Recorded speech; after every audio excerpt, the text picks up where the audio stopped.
Page 327. La première fois que nous nous sommes vus, le Neymarien et moi, il courait sur ses 6 ans et les pelouses de la Villette.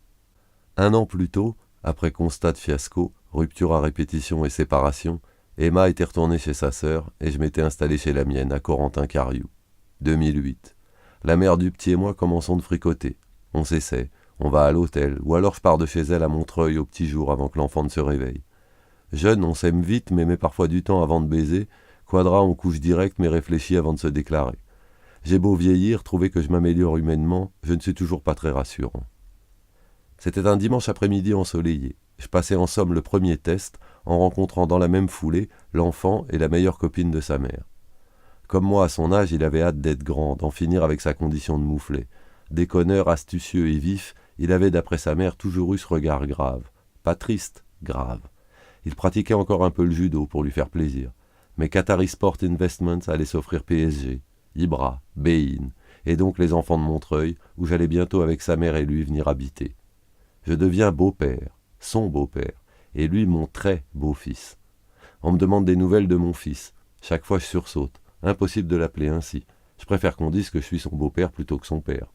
Lui aussi. Indulgent, on s'évite du regard lorsque les gens savonnent et patinent devant nous. Le plus souvent, je m'en sors avec mon gamin, mon petit, mon grand, et par écrit, le Little Neymarien, puis l'ex-Little Neymarien, puis le Neymarien, maintenant que Neymar est à Paris et que tout le monde peut saisir l'épithète substantivée. Quand il sera adolescent, tout sera plus simple. Je dirai son prénom directement, je le sais déjà, parce qu'avec la place de titulaire indétrônable qu'il a instantanément pris dans ma vie, les gens avec qui je parlerai de lui le connaîtront. Les enfants battus donnent des parents violents. Les beaux-fils malheureux sont-ils condamnés à faire souffrir l'enfant que leur femme a eu avec un autre? Est-il quelque part écrit que si les fils sont voués à devenir des pères, alors les beaux-fils doivent finir beaux-pères? Un beau-père lègue-t-il aussi efficacement ses défauts, qualités et tares qu'un père? Que pèse l'inné face à l'acquis? Ce que je peux lui apprendre vaudra-t-il plus que ce que lui transmet génétiquement son père? Ambiguë aventure, dirait cher ami Doucan. Je sais déjà aussi que comme mon beau-père l'est resté après la mort de ma mère, quoi qu'il puisse advenir, il restera mon beau-fils et moi son beau-père. Je ne sais pas ce que ça fait d'avoir un fils, pas davantage d'avoir un père et d'être un fils, mais avoir un beau-fils et être un beau-père, maintenant je sais ce que c'est. Un cow-boy qui élève un futur cow-boy. Un cow-boy sans flingue, toujours en train de passer son diplôme de cow-boy. Charles Ingalls.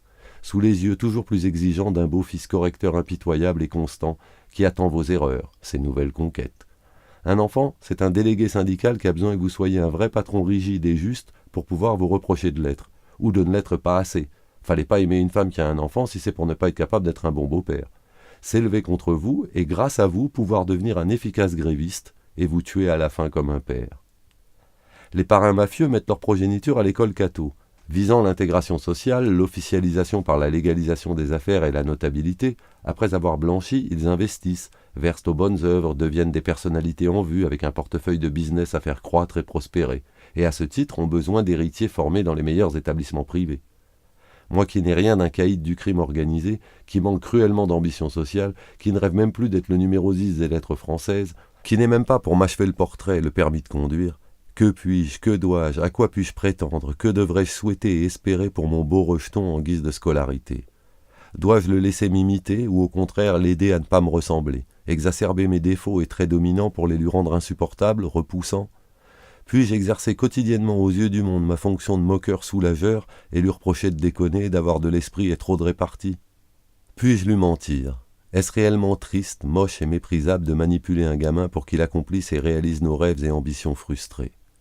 Serais-je un sale mec si je le poussais à pousser au PSG?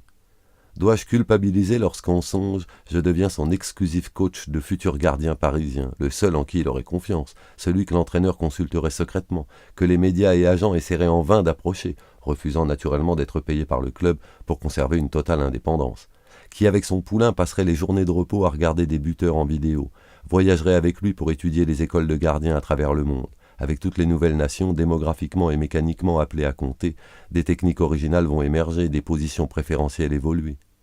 Le Mickey D'Amato du Rocky Tyson des Gaules. Ai-je le droit de l'encourager, d'hypocritement le laisser rêver de devenir un joueur de PSG, ou dois-je forcément, en adulte responsable, le refroidir, lui jouer l'air du beaucoup d'appelés et peu d'élus, lui doucher l'enthousiasme en prétendant qu'avec sa mère on l'espère plutôt avocat, Vergès versus Neuer, prof, Negroni versus Yachine, Archie, Lloyd versus Lama. Comment réfléchir à tout ça sans finir par ressembler aux bonnes femmes qui se racontent sur Facebook? Est-ce qu'un père se pose autant de questions qu'un beau-père sur sa mission? Mon beau-père, que j'ai tenu des années pour le pire des modèles, s'est révélé admirable face au cancer de ma mère. À la hauteur, avec elle, avec nous. Le contraire de mon oncle, qui, ado, m'apparaissait son préférable exact contraire. Être vrai, faiblesse incluse, ou exemplaire de film à la Charles Ingalls? Pratiquer le culte des héros, ou sanctifier l'humilité, le travail, la modestie, le collectif et l'équilibre? Suzic ou Cavani? Lorsque nous allons au parc, ou au Grand Rex, son cinéma préféré, frauder dans le métro, sous le juste prétexte qu'il devrait être gratuit et que c'est émouvant de gruger de beau-père en beau-fils, ou lui acheter un billet en lui affirmant qu'avec il pourra toiser les hommes en uniforme un peu vert de gris et qu'il est bien plus satisfaisant de ne jamais leur parler que de devoir leur répondre et subir leur morale en baissant les yeux. Le protéger du monde ou l'y préparer en le déniaisant. Tu sais pourquoi les dealers recrutent des petits de ton âge? Parce qu'ils sont les seuls à accepter d'être si mal payés. Dans Cops, James Woods rentre le soir exténué du commissariat. Sa fille attend son histoire pour s'endormir.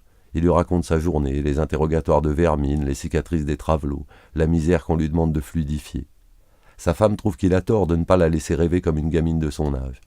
Lui ne veut pas envoyer dans la jungle quelqu'un qui marche au conte de fées. Ne mise plus sur le Père Noël. Il t'apportera toujours moins que tes parents si tu travailles bien. Perds moins de temps que moi, sois plus malin, plus fin. La vie est une succession de rapports de force et de compromis. Ne mets pas d'orgueil là où il ne s'agit que de paresse. Envoie à ta grand-mère un texto, les vieux adorent ça. Je me faisais tirer l'oreille pour écrire 2 lignes au mien sur une carte postale. J'avais tort. Il se doutait bien que j'étais heureux puisque j'étais chez Chantal et Philippe, qu'il y avait à manger et du soleil. Je n'ai toujours pas très bien compris pourquoi les gens aiment recevoir des nouvelles. J'ai l'impression que tu vois ça comme moi. C'est là que je te demande d'être moins con, moins têtu, testard, disaient Chantal et Philippe en semi-provençal. Écris à ta grand-mère, tu verras. Je te parie 10 € qu'à Noël et à ton anniversaire, elle t'enverra des sous. Août 2017. Pour saluer la remise de la première version de mon manuscrit, Jérôme Réjas m'offre pour le Neymarien un drapeau et le maillot de PSG époque Ronaldinho. J'apprécie le geste à sa juste valeur. Le Neymarien encore plus. Il ne dit jamais comme nous Réjas ou Jérôme lorsqu'il l'évoque, mais Jérôme Réjas, d'un respectueux trait. Avec le drapeau et le maillot, je lui glisse le numéro de Jérôme. Pas vérifier s'il lui a bien envoyé un mot de remerciement. Jérôme ne m'en a pas reparlé. On est entre hommes pudiques. Je n'ai aucune envie de redevenir celui que j'étais quand je n'étais pas beau-père. Beau-père, socialement, ça existe, ça implique, c'est conséquent. Me serais-je tant senti exister soudain si j'avais eu un fils? Son passé, son présent et son avenir m'intéressent bien plus que les miens. Maintenant, dans la vie, j'ai un but, un projet, une ambition. J'aime autant les deux, être beau-père et avoir un beau-fils. Obligé d'être adulte pour 2, j'arrive enfin à l'être un peu. Un beau-fils, ça mange le midi et le soir, mes 2 nouveaux rendez-vous sacrés. Je ne sortais déjà jamais, je ne sortirai plus jamais le soir. Personne ne me l'impose, ne me le réclame, mais j'aime l'idée qu'un devoir m'incombe, être présent. L'assiduité, ça compte pour l'examen.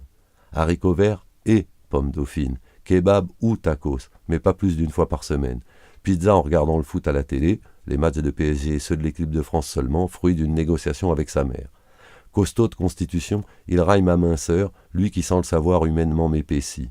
Lui, il a le droit de me chambrer sans que je réponde, comme si je trouvais la vanne parfaite et sans parade. Devant lui, je veux bien être vieux. Je le revendique même pour le priver de l'argument. Maintenant que je suis beau-père, son beau-père, je trouve que j'ai vraiment bien fait de ne jamais devenir père avant.